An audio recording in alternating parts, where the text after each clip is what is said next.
Little Luna always liked to explore the corners of the old house where she lived with her mother. The house had been inherited from her grandmother, and every corner of it smelled of time, the scent of old wood, dusty books, and dried flowers. But the most mysterious place was the attic, dark, full of old boxes covered with cobwebs.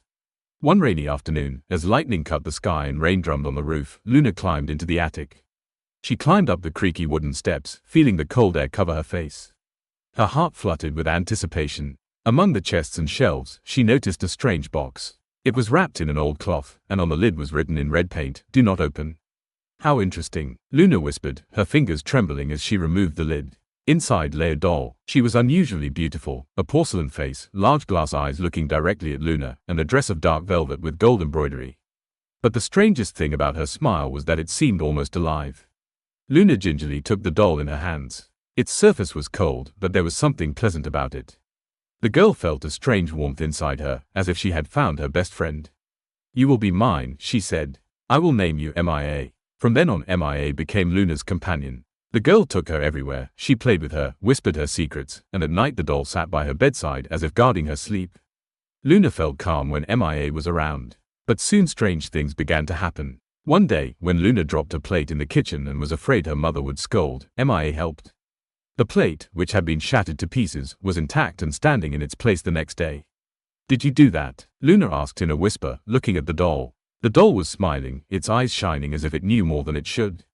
Luna began to notice that it was as if MIA could hear her thoughts. When the girl was sad, the doll seemed to comfort her.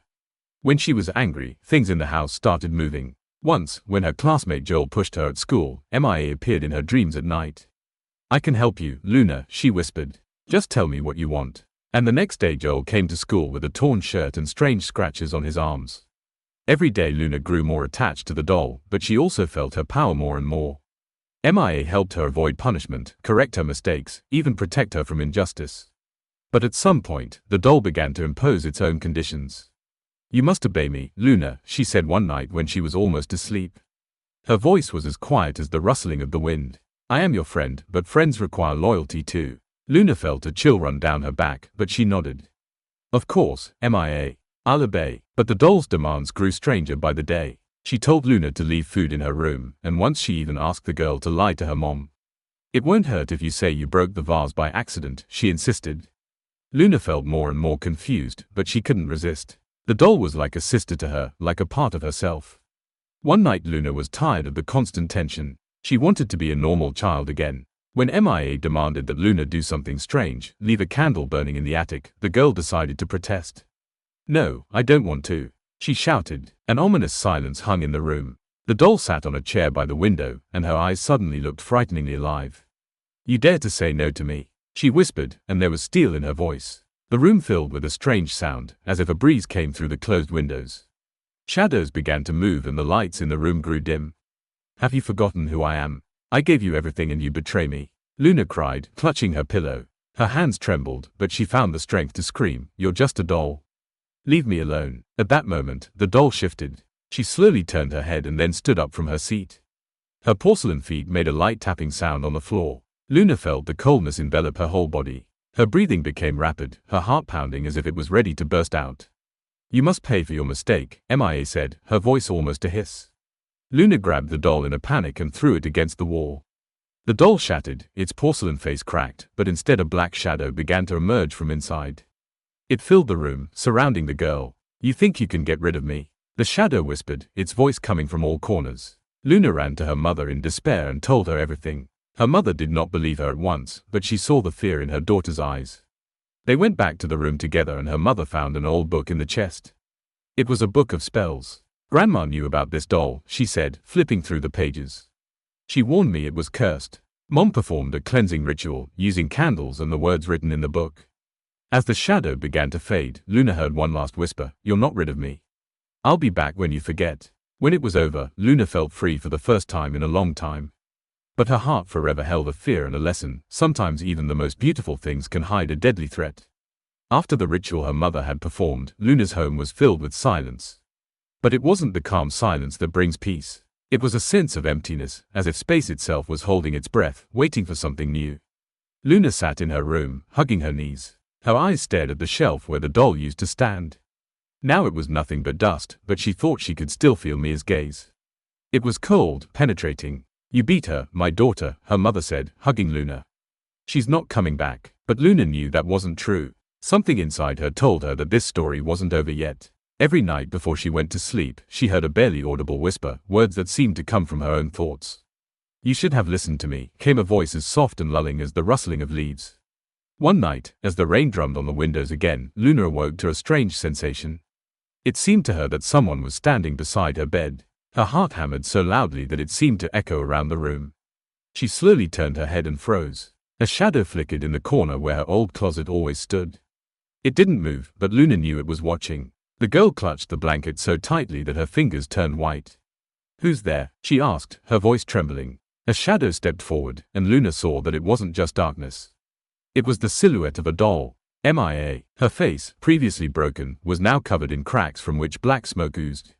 Her glass eyes glittered like stars in the night. You can't get rid of me, she said, her voice echoing from all directions.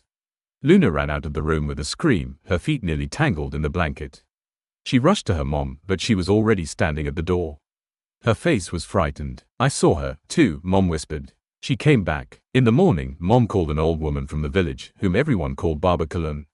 She was known for her knowledge of spirits and curses. When Baba Kalun entered the house, she immediately stopped, sucking in air with her nose. This house is infested, she said, her voice hoarse. The doll has contacted you, girl. She's part of your shadow now. How do I get rid of her? Luna asked desperately, clutching her mother's hand. The old woman shook her head. It won't be easy. You must face her and give up her power. But remember, if you make a single mistake, she will take you away forever. Baba Kalun prepared the ritual. She lit black candles, their smoke filling the room with a bitter odor. A circle of salt was drawn on the floor, and in the center lay the same cracked doll. Luna sat in front of it, her hands trembling but her gaze steady. You must speak to her, said Callan. But don't show fear in any way. If you give in for even a moment, she will overpower you. As the ritual began, the air in the room became as cold as a frosty morning. The shadows on the walls began to move and the candlelight grew dim. The doll rose suddenly, its cracks making an eerie grinding sound. MIA looked directly at Luna, and her smile was wider than ever. Are you playing with me again? She said, her voice was sweet, but you could hear the threat in it. I'm not afraid of you, Luna said firmly, though her heart was pounding so loudly it felt like it would burst. MIA tilted her head as if studying her. You're lying, she whispered. I can feel your fear. Luna took a deep breath, remembering Kaluna's words. She had to stay strong. You don't control me anymore, she said. I don't want you to be a part of my life. The doll froze. Her eyes flashed, and dark liquid began to ooze from the cracks. You're going to regret this, she hissed. Luna grabbed a handful of salt and threw it at the doll. She shrieked, her voice low, like a creature from the depths. She began to melt and her body fell to pieces. When the ritual was over, the room became warm again. The shadows disappeared and the doll turned to dust, which Callan gathered up and carried away with her. You are a strong girl, she said to Luna before she left. But remember that strength always requires caution. Never again trust things that promise too much. From then on, Luna never played with dolls again. Her childhood became calm, but with a dash of wisdom that children rarely have. She realized that friendship and strength is not something found in a toy. It's something that grows inside if you believe in yourself. Do you think Luna could have done things differently? Leave your thoughts in the comments. Subscribe to our channel to hear even more stories that take your breath away and make you think about what's most important.